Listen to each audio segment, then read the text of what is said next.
nde tomoni na mokolo ya journée de la femme basi bazokangama toke muziki, basi bazokangama tokende komela, basi bazokangama toke na boîte tozoyebisa mwasi kozala mwasi oyo aza lâche te, kozala mwasi oyo aza inutile te, mais ezala mwasi oyo aza utile na kati ya société, utile na kati ya mariage na yo, utile na kati ya entourage na yo, utile même na église esika ozali. E na osenga na population ya Ngalema bovote bivota te. Nayebi mpe te Ngalema bavotaka nani? Ngalema ezalaka badepute nini babima na Ngalema mpona otala mpenza comment est-ce que population ezoniokwama, population ezosouffrir, et vous êtes là booganye ba 30 000 $, booganye même au-delà mpona ozwa te lomo ya mokie ya kosunga population apesa voix. C'est tout un problème. C'est un grand plaisir pour moi de vous retrouver encore, fidèle abonné de Fondation Solange Étoile TV. Mbote, bonjour, bonsoir, dès partout où vous nous suivez. En tout cas, c'est toujours moi, votre journaliste Divine KBA. KBA Yaba Divine Étoile, la meilleure journaliste de sa génération. En tout cas, nous sommes là toujours ces derniers temps. Des cas de Sakibino, Tozana, na banalise Kitoko, Tozana, na découverte. Tozana pe pona koyambela bino ba invité ya bien des cas dans notre chaîne Fondation Solange Étoile TV. Nous sommes là pour aider, nous sommes là pour soutenir les femmes veuves, nous sommes là pour aider aussi les enfants de la rue. Des cas tout ça avec notre sponsor officiel Solange Étoile KLB Love, la femme selon le cœur de Dieu des urnes, la femme qui a Otema, la beauté, il y a compassion pour aider. Aujourd'hui, vous allez me poser la question, la meilleure journaliste, message nous et libiso tozana toujours na cadre ya ba analyse parce que tolobaki to banda ko sala bino pe ba analyse ya kitoko concernant ba événement o ezoleka na kati ya mboka na biso, to sala bino ba descente sur terrain, to ramasser ba éléments, to enango pour vous informer. Et nous demandons à tous et lui Oya tombé pour la première fois dans l'émission, en tout cas, n'hésitez pas de vous abonner. En tout cas, abonnez-vous sur notre chaîne, likez nos émissions, commentez et surtout partagez les émissions. Si c'est pour vous la première fois, prenez le temps et Rolanda Bisso du début jusqu'à la fin. Nous le savons très bien que journée de la femme, tout ça, mois de la femme. Et là, je profite aussi pour dire bonne fête, pour souhaiter bonne fête à toutes les femmes du monde entier. Bonne fête partout. Ozolanda biso et to essayer pe kolobe la journée de la femme parce que ndenge to ebela kango na kala eza susu bongo te. Ndenge to ebaka journée de la femme na kala na ministre na biso ministre Kalo déjà kenda ministre en genre. La journée de la femme, mais la journée moko ya réflexion, journée moko ya droit de la femme, journée où rappelez-moi si que aux appels à droit na yo parce que tous a bassé bélo bazala violé. Actuellement même ça s'est passé à l'est du pays, il y a plusieurs femmes au bazo perdre am na bango par rapport à la guerre où eza na est ya mboka la biso. Et biso ba femme autosu opportunité tozu privilège yako telema, tozu privilège yako lobelango, toza wala pona ko informer, toza wala pona ko ebisabilo que on est ensemble na basi o bazana este, toza ensemble la bino pona makambu oyo ezoleka kuna biso pe koto yo tokayima boko te, toza ensemble na bino, toza toujours na souci wana et nous le croyons que un jour tôt ou tard la paix reviendra à l'est du pays. On est ensemble avec vous. Et biso bao toza awa toloba karake moi si aza pièce rare. Moi si aza moto ote yende to monaki la journée de la femme. Dès to mona bokolo la journée de la femme, basi bazo kangama toke muziki, basi bazo kangama tokende komela, basi bazo kangama toke na boîte. Donc, repasser bata la boîte. Or, ce n'est pas ça. À l'époque, tu es 2009, 2010, 2011.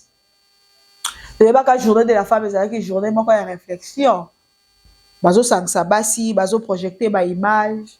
bazo sangisa basi, bazo lakisa basi, comment est-ce que la femme doit se comporter, parce que bah tu es belé ou mibali belé balobaka la femme n'a pas de valeur. Moi ça za moi si moko te kaka po avant dans la cuisine à lamba to po abota. On apprenait à la femme que elle peut apporter un plus dans son foyer, dans la société. La femme a la capacité aussi de gérer. La femme a la capacité aussi, il y a ça là, l'essentiel, escape mibal baza et belé. Aujourd'hui, nous avons plusieurs femmes au bala entreprise na bango. Nous avons plusieurs femmes au basa makabu. Il y a kitoko, à l'exemple de Maman Solange. Elle est là pour aider les orphelins, pour soutenir les femmes veuves, le muni, les enfants de la rue. Or, il y a plusieurs hommes qui n'arrivent même pas à faire ça. Mais elle, c'est une femme forte. Elle s'est dit non, je le sens de Congolais dans mon corps. Malgré là où je suis, malgré que je suis à l'étranger, je dois penser aussi à mon pays. Elle ne le fait pas pour que Bandekowana sungae, mais pour que Nzambe a récompensé. Donc c'est un peu ça. Nous voulons dire à la femme que tu n'es pas là pour exposer ton corps. Tu peux porter le pan, oui, c'est bien, mais la tête aussi doit fonctionner. Parce que la femme, c'est pas seulement que la tali puta, la tête. La priorité, c'est d'abord la tête. Si la tête fonctionne, tu feras mieux. Si la tête fonctionne, tu vas aller au-delà. Si la tête fonctionne, tes projets, tes ambitions aura et kokene musika au lieu d'être là seulement au latili puta, ok na ba fitilité, au latili puta, ok mela, ok kolangwa, ça n'a pas d'importance. L'autre moment, moi si a commis le papier hygiénique, si je peux dire ça. L'autre moment, on a sextape, moi si toujours à la hauteur. L'autre moment, on a moutakalisé, moi si toujours à la hauteur. Pourquoi? Une femme qui travaille, une femme qui se bat, une femme qui se réveille très tôt matin à cause de la influencer la beauté, à cause de la influencer par les hommes. Parce que mon bal a quoi approcher autant à monde qui est matérialiste, il met son argent en jeu et il peut obtenir d'autres en jeu. Or, ce n'est pas bien. Et ça vraiment qu'on aurait basité et ça la passe en quelque sorte. Donc, ça moi si, cause à la moi si au hasard l'acheter. Kozala mwasi o aza inutile te, mais zala mwasi o aza utile na kati ya société, utile na kati ya mariage na yo, utile na kati ya entourage na yo, utile même na église esiko ozali, parce que mwasi aza, je peux dire extraordinaire, oui, aza être moko oh nzambe tango akela qui est, je pense que bino moko boyebi histoire dans la Bible, comment les choses se sont déroulées. Donc nous sommes là pour motiver, nous sommes là pour encourager basio basara marabu kitoko, basio basara marabu ya bien. Ministre la biso actuel, s'il vous plaît. Donc c'est la biso le 8 mars ndenge zara ba conférence, le 8 mars ndenge zara tozo mona bozo projeter ba image, parce qu'il y a beaucoup de femmes aussi qui souffrent, voire même dans le mariage. Nous avons des femmes qui souffrent dans le mariage. Nous avons les femmes qui sont violées. Nous avons les femmes qui sont manipulées par les hommes. Vous voyez? Donc, on a besoin, c'est que la femme a sa conscience en place et qu'on a malamu et qu'on permette même na ba génération au ezoya na sima au peut ça bango goût tout appétit ya kozala moi si. Parce que tout ça, basi mususu oh bah désespéra. Pourquoi je suis une femme? Ah, il a fallu na bota mananga mobali. Pourquoi na bota maki moi si tout ça? Là, ce sont des raisons personnelles. Mais ce que nous pouvons dire, moi personnellement, je suis très fière d'être une femme. Je suis très fière d'être créée une femme. Je suis très fière ya robotama moi si. Et donc tout ce que je fais, je suis très fière de cela. Donc le conseil ya ba maman oyo ba kosunga bandeko na biso pe o bazoya na sima et koza une bonne chose. Voire même dans nos églises actuellement, le 8 mars, tout le monde a elobamara vraiment té. Le 8 mars, tout le monde a vraiment et kita nango. Or, c'est une journée au moins s'il faut vendre, faut à réfléchir. C'est une journée au moins s'il faut vendre. Atala, qu'est-ce que je fais, qu'est-ce que ça marche, qu'est-ce que ça ne marche pas. Ma modèle, Ezaba Nani, oui, nous avons plusieurs femmes. Oh basali makambo ya kitoko makambo ya bien pe na kati ya mboka na biso yango tozolo bape na ba papa. La femme n'est pas là seulement à la cuisine, la femme n'est pas là seulement pour accoucher, la femme n'est pas là pour au mona mwasi et l'autre côté. Oui, les hommes oh, basant la vision. Vous avez des femmes qui travaillent, vous avez des femmes qui apportent un plus dans le foyer. Accompagnez vos femmes. Oui, soyez là pour accompagner vos femmes. Soyez là comme leur manager, soyez là comme leur sponsor. Ça sera vraiment une bonne chose. Oui, ça sera une bonne chose et qu'on a vraiment malamu et qu'on a vraiment kitoko mingi. On n'a pas besoin de ce que mibali oyo ba manipulaka parce que on a d'autres tribus au biso nyonso toyebi ke ba monaka moi ça c'est le côté elle est seulement la cuisine elle est non. Or actuellement la femme peut faire mieux que les hommes aussi. Oui, nous avons plusieurs femmes au bossa mambo kitoko ke mibali pe. Malgré nous parlons de la parité, mais nous le savons très bien que la femme a été toujours faible. Oui. L'homme restera toujours l'homme, on n'est pas là pour la comparaison.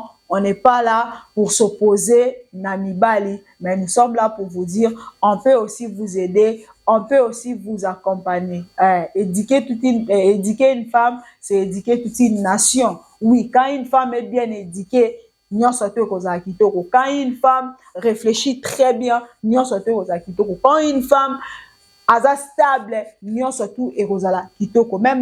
même dans nos familles, tout le monde il y a même d'autres enfants qui vont zanga papa, zanga maman, parce que la maman, elle est tout.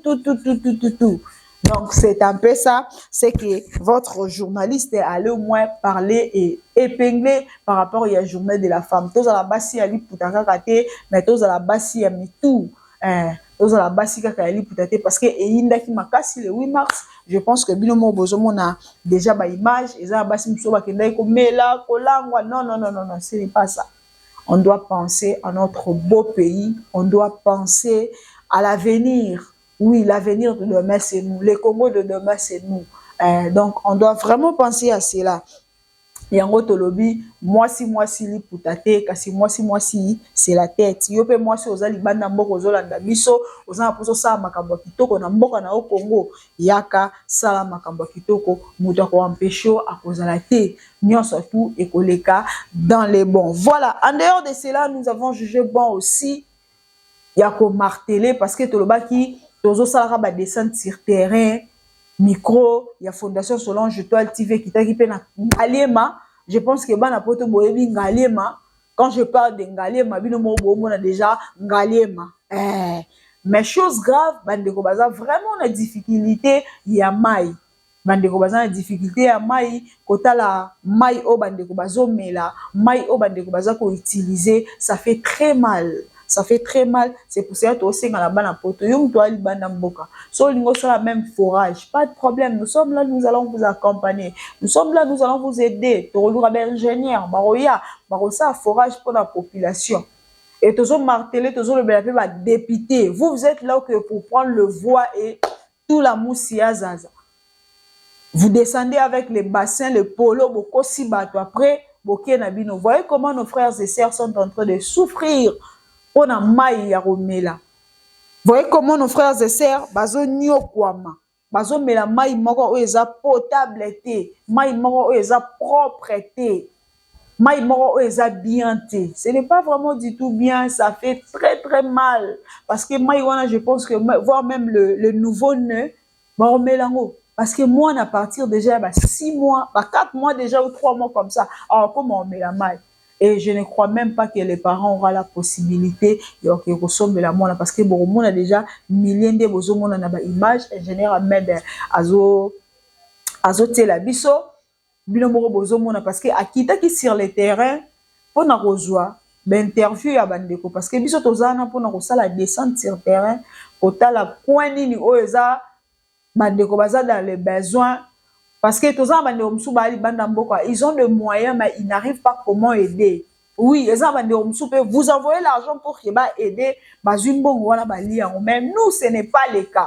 Si vous voulez aider à travers nous, contactez-nous aux numéros qui sont là. Si vous voulez soutenir les gens à travers Bisso, contactez-nous aux numéros qui sont là. Nous, on n'a pas les moyens, mais on a la capacité, la possibilité, il y a comme sur le terrain, pour nous récolter les informations et côté la vidéo dans la chaîne Nabiso. Et vous, en retour, vous qui avez de moyens, vous pouvez nous contacter pour aider. Je pense que tu Rolanda ba image, tu Rolanda parce que tu as qui bande comme interview, bande comme mécanique moi koloba. Rolanda bango après tozonga sur na plateau na biso. Ingénieur Ahmed tolanda na ba image oyo ba interview ya bandeko, on se retrouve tout juste après.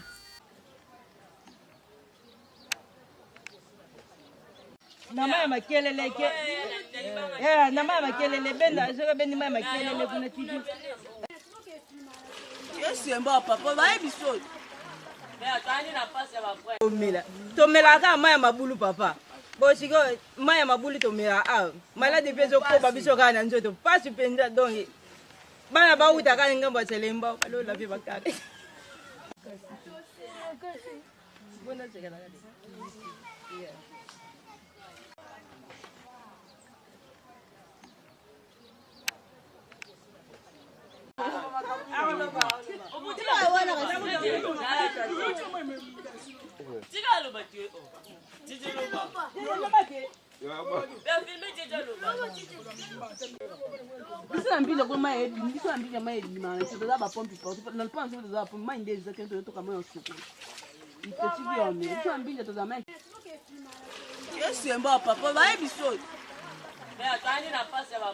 nama makelele ke nama makelele benda je bendi ma makelele kuna tiki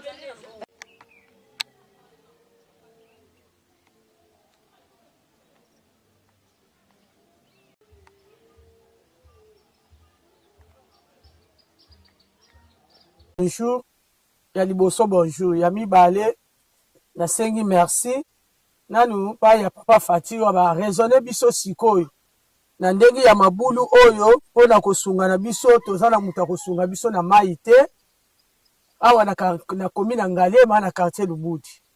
Yango loka to sengi, loka papa Fatiro ba di ko raisonner biso na kotiela biso ba mai, na kobongisila biso, ya to sengi merci penza koleka po asale la biso lisu koleka oyo tozo biso tozo kanisa asale la biso mai courant si tozwa da courant itali ka souci ya mai ata na quartier nde toza ata na bisika toza li mai ka teza biso pasi si to moni batio me kota Ngalema mai ya musika na prince akitisi na biso mai tina se ba quartier kota tozwa mai yango kaka tosengi oyo nakei nango mposa nayebisa bino pa ya président na baoyo nyonso bazolanda ye yango wana merci na basoursi oyo mpona kosunga selembau na biso koto selembau mpe ezalaka na mai mpe te biza mpe tozalaka na mai te yango tosala yango mpo esungaka biso nyonso mpo tozalaka na mai te problème kaka ya mai bosunga biso na mai yango tozala yango mposa.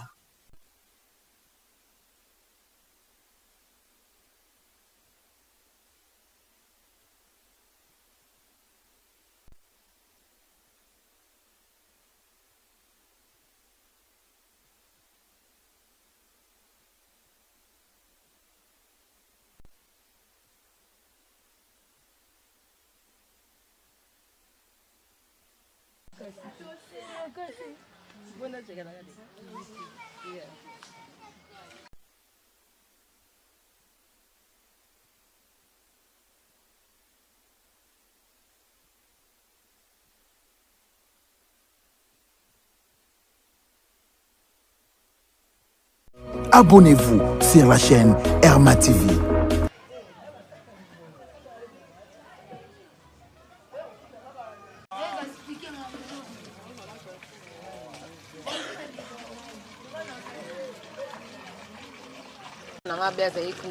Baba nyusu mai na mai no ba chum se kuma ko ba fruit kuna se kuna de tina presse ba kota u biso tozana ba forage awa tozana mai ya source biso tozana besoin mai ebima ezonga ndenge ezalaka kala fati beton zongisa biso itinda bato na oyo baya bazongisela biso mai ya pompe koto likolo mai ya pompe ebimi biso awa eza te tozolela mai ezonga tozala lese ndenge courant ezalaka lese nde mpe mai eza biso nyonso tomelaka mai ya pompe awa tomela ta mai ya forage awa tomelako nde mai ya sucre yango wana tokomelako nde tokomela te oyo eza eloko ya bien mpo tomela mai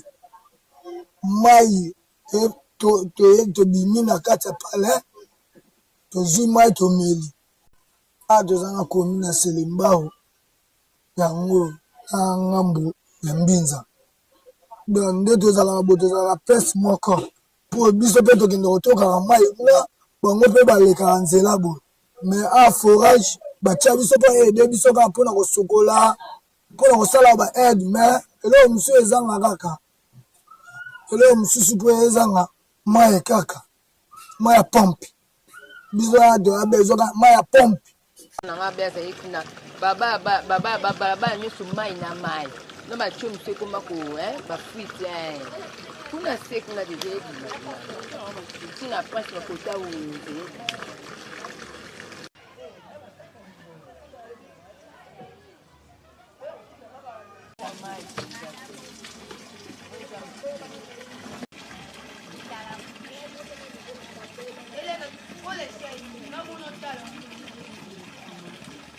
pasi selembao nga mambumba antuka pasi benza neti bokonza fasi ndenge esali boye atiela biso mai futu kino tuaka na mabulu musika fara seza kokufa kokata mwana bana mai ataka kosokoleza te ena pasi ya boye po ani mpaka mboka biso moko atiela biso mai ya pompe na balabala luila eza pasi selemba mobima mai eza te tozo sofrir papa eleki biso nini baninga mosusu bakomi mosusu mai eza kure eza bongo biso komi na biso.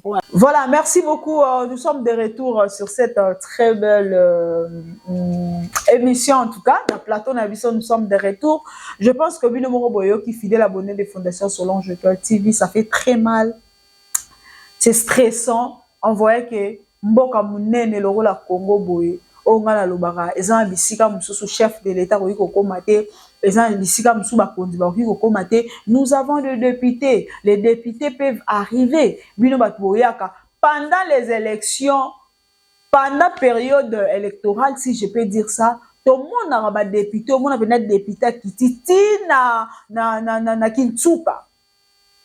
Mais une fois le député a bimi boye, 12, accueilli, ali moi circulation. Alors, parce que nous sommes en 2026, à 2028, sur l'élection aux ala, les députés ba zonga. Et non, c'est la population ngalema bo voter bi vota. Te nebi pete ngalema ba votera nani. Ngalema ezara ba député ni ba bima ngalema. Pour na hôtel la penza commerce que population ils ont quoi ma population ils souffrir et vous êtes là, bon gagner ba $30,000. Bon gagner même au-delà. Pour na ozoater le moyen mukie ya osunga population a pesa au voix c'est tout un problème. Comment est-ce que Boki Kozanga compassion, très cher député, ayez au moins pitié, il y a population Ngalema. Tant que le Ngalema, Ngalema, Kangamina, Bandalungwa, si je ne me trompe pas, à Kangamina, Selemba, si je ne me trompe pas. Mais voyez comment Bandeko Bazo souffrir. Botala maille au Bandeko Bazo mela. Ils sont dans cette difficulté à eau potable. Au Congo, ici, tu as un système de forage. Oui, au sali forage, tout ça, s'il y a du courant, au groupe Ezali, et démarrer dans le mati. Mais nos très chères autorités, Bosunga population, Molinga population, et qu'on a une bonne chose. Et Dieu va vous bénir. Mingi ba image na biso toyela rango bana bana mboka ba diaspora. Ozape na posa osala forage peut-être pour la population oyo. N'hésitez pas de nous contacter. Contactez biso. On fera l'effort pour que bandeko ba melata eau potable et koza malamu na place bandeko ba souffrir. Na place bandeko ba nyo kwama eza ko honorete ezo sala vraiment pas si na kati ya capitale la République démocratique du Congo tout le monde ba coin oyo mai wana pour moi je peux dire fait que tout le monde na nzela ya ba Congo fait que tout le monde peut-être na nzela ya Bandundu nde ba mela ba mai ya bongo mais na kati ya capitale na kati ya ville batu ba mela mai wana Et je ne sais pas s'il y a du courant. Na évité so bande ko ti lelo bazaka na courant, to bande ko balvanga na ba condition nini. Donc ça fait très très mal. Et ça qu'on aurait été, et ça l'a vraiment bien été. Botala kana bango, biso tozaka toujours wana pona kolobela bango parce que tant ba mona ke biso ba sepela ki po biso tant to kiti sur le terrain to te caméra to lobela ezo permettre ba konza mboka ba mona ezo permettre ba ndeko bazali banda mboka ba mona. Et ça qu'on aurait été, et ça l'a vraiment quitté côté, et ça l'a vraiment bien été. Très cher diaspora, tout comme très chère autorité de la République démocratique du Congo. Pensez à la population Oyo Bazangi Mai Bazole la Mai, et que ça a vraiment une bonne chose. En tout cas, ingénieur Ahmed, moi je vous dis merci beaucoup. C'était un grand plaisir pour moi d'être là devant vous. On a aussi la analyse Oyo. Nous avons parlé de la femme. La femme doit prendre la conscience. Donc moi si Ezaka Ali Poutate, moi si aussi c'est la tête. Et puis de l'accibino pe ba image et si ka to sala qui descend sur terrain na ba derona biso o bazana ba problème ya mai eau potable et ça vraiment problème makasi et pas na bango. Et je tiens aussi à vous rappeler que nous avons les hectares au Tozoteka na Congo central dans plusieurs villages, à l'exemple de Kimbata. Si vous êtes intéressé, en tout cas, n'hésitez pas de me contacter au numéro qui est là, le numéro de Kinshasa. Donc, à retenir, visite, et ça à 100 $. Si vous voulez visiter, c'est à 100 $. Oui. Aux Alibanda, membre à famille, à rendre visite. Déjà, nzele za ya kobonga, nzele zo salama déjà. Je pense que l'ingénieur hôtel a ba image, nzele zo salama déjà na Congo central. Nzele ko uta Gilles Brasserie si je me trompe pas, et l'équipe vraiment na principal wana. Toza na village Kimbata, ba village des Ebele, non loin ya péage, 10 minutes ya péage au commis déjà na Kimbata. Et on a aussi d'autres villages. Donc, 1 hectare, c'est à 3 000 $ à débattre. 1 hectare, c'est à 3 000 $ à débattre. Aux gens pour ça, bilanga, aux gens pour ça, au tonga même, ndaku, pas de souci. Aux gens pour ça même, au ça la ferme, pas de problème. Et nous sommes là pour vous accompagner. Nous avons des gens autres chabino en contact na bango, bako aider bino. Voire même il y a ça la construction, il y a oyo bokozala pour ça concernant ferme, au niveau ça ba makala, au niveau ça la bilanga, ça dépend de votre projet. Mais ceux qui ont exposé ce projet na yo, nous on va vous accompagner de kato sarabino Congo eza munene eza mboka na biso. Donc yo mutokenda libanda mboka olingo sunga, olingi o investir. N'hésitez pas, il y a qu'à contacter Bisso, nous sommes là pour vous accompagner dans les bons. Merci beaucoup, je suis arrivée à la fin de cette très belle émission et là j'ai dit un grand merci à Maman Solange pour la confiance, l'opportunité. Oh, ça sera toujours votre enfant, votre journaliste. Yaya de plaisir en tout cas. Merci beaucoup maman, c'est toujours elle qui est notre sponsor officiel. Merci beaucoup à mes sœurs Gladys, Gaël, Gwenaël Love. Merci beaucoup pour vos coachings. Merci beaucoup pour vos contributions dans la Fondation Solange Toile TV. Un grand merci à l'ingénieur Ahmed. Un grand merci à Baboni, à Bissonioso, Toki Koeb Sabino Kaka. Ceux qui te lancent l'émission, en tout cas, n'hésitez pas de vous abonner. Bon, activer cloche et notification. Bon, l'émission du début jusqu'à la fin. Et partagez l'émission, abonnez-vous et que vous ayez de bonnes choses. Là, moi, je vous dis déjà, bisous, bye, on se retrouve à la prochaine. Au revoir.